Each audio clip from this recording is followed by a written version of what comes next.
I know what you're thinking, the Fine & Country exclusive playlist has gone international. Well, actually, not yet. Today we are in Amersham in Buckinghamshire.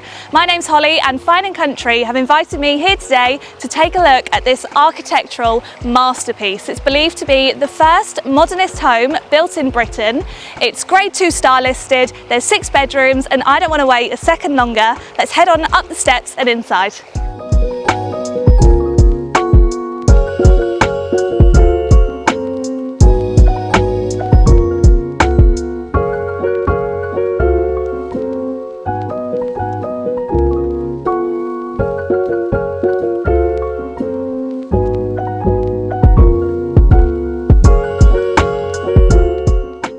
Now, I can say with absolute certainty that I've never seen a hexagonal entrance lobby before.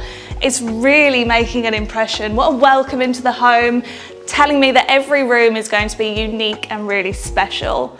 Now, this home is Y-shaped, so I've got 3 options of where to go, but the colour of the dining room is definitely intriguing, so let's have a look. So again, in this room, we've got that kind of nod to shapes and geometry with the Art Deco mirror behind us. And everything in this room, and in the house in fact, feels very purposeful, down to these casement doors as well. So they've been designed so that they can fully open up, just like all the doors on this floor, to create a really large open plan entertainment area. So there is actually an important story behind the interior design of this home. The vendors actually just told me that when the property was built back in the 1920s, the interior design was proposed by somebody called, and I hope I say this right, Ciri Moore.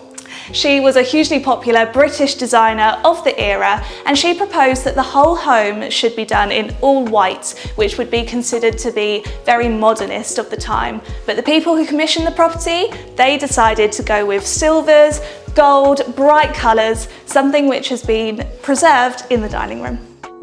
So just behind this door, there is a corridor that leads into the kitchen. It was custom designed and has a La Cornue range cooker. Now, this kitchen isn't exactly to my taste. However, I think that the feature porthole windows to the far wall are really quirky and fun, and this is a very functional space, so there's plenty that can be done here.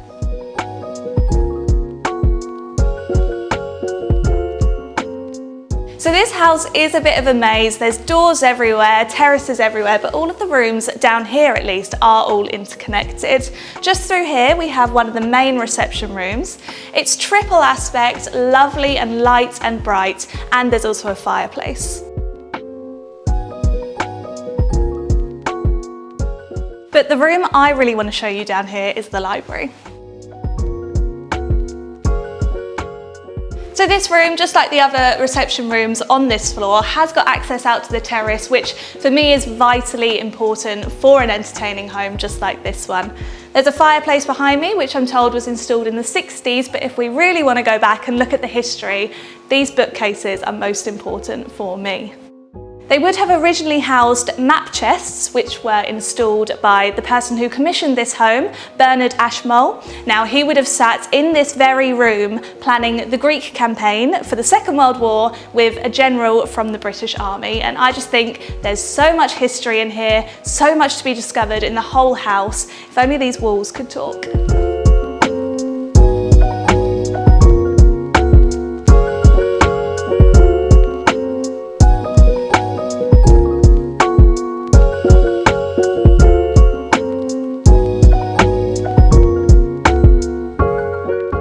This staircase was designed to be an abstract take on the traditional spiral staircase. So back when this was designed in the 1920s, just like the dining room, it would have been coated in bronze or gold, but it's been brought back to the 21st century with this very neutral decor. A fact that I actually found really interesting that the vendor told me just this morning was that back in World War II, the family that lived here took in refugees, and of course these windows here had to be entirely blacked out. So let's go and check out one of the 6 bedrooms up here, but as we do, I just want to walk past this beautiful circular gallery here. I love that you can just look down on everyone in the lobby, and again it's mirroring that geometry and the circular shapes everywhere, especially the swimming pool outside. So this is the first of the bedrooms, probably the biggest in terms of floor space, but unusually there actually isn't an ensuite in here. But there is bedroom 5, just the opposite side of this wall, which personally I would reconfigure to a bathroom.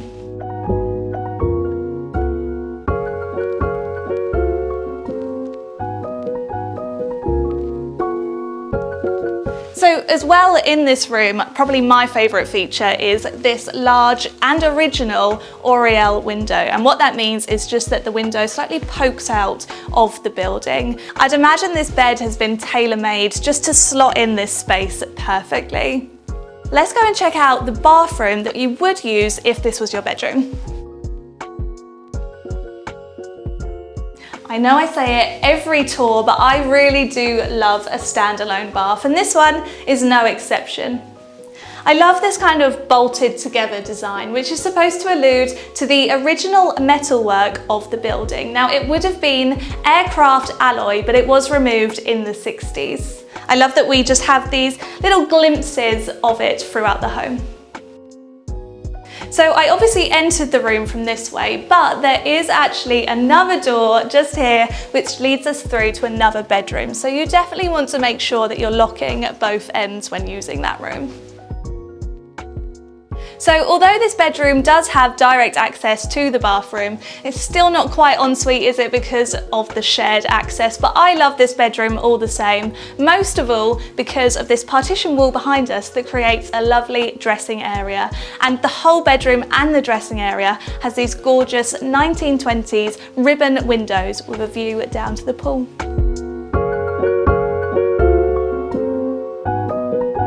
There are a total of 5 bedrooms on this floor, as well as a laundry room, and 2 of those bedrooms are actually in a separate wing of the house, which can be accessed via another staircase next to the kitchen. Now, the reason that these bedrooms are separate is because they would have originally been used for live-in staff.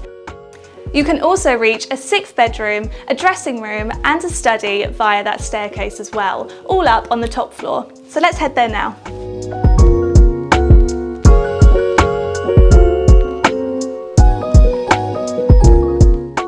The top floor now, and we're in the lounge area, which is on top of the hexagonal lobby, and this leads us nicely out to some spectacular roof terraces. These views really do need no introduction, they speak for themselves. Take a look.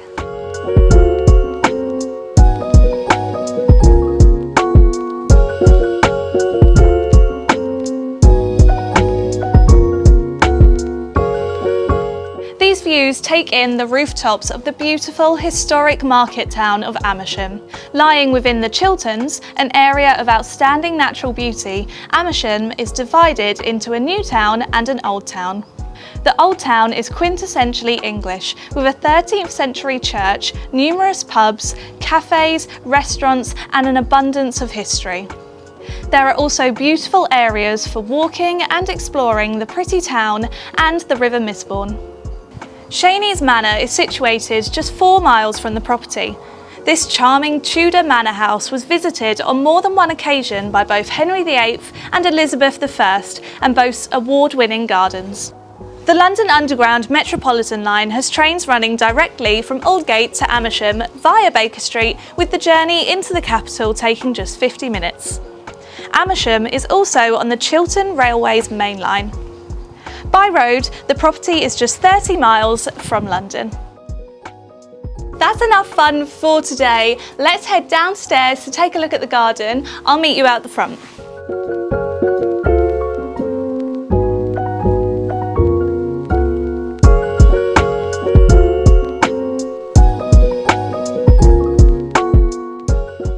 The property is set on over 1.5 acres of land. There is a garage just to the side of me, which is currently used as a studio, but there is also a detached garage, which I think I would convert into an annex. But for now, let's head on around the back and see the gardens and finish the tour.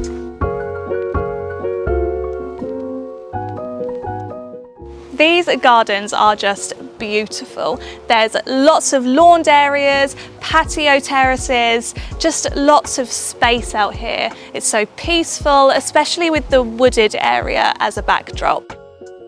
The main focus is of course the circular swimming pool, and the pool along with the steps up to the house are supposed to be reminiscent of classical Roman or Renaissance gardens. So the swimming pool is Grade 2 star listed as well as the house. It was built by hand back in the 1920s by the architect using wheelbarrows, and it used to be powered by the property's own water tower. It used to be huge, towering over, but of course it's not necessary anymore and has been removed.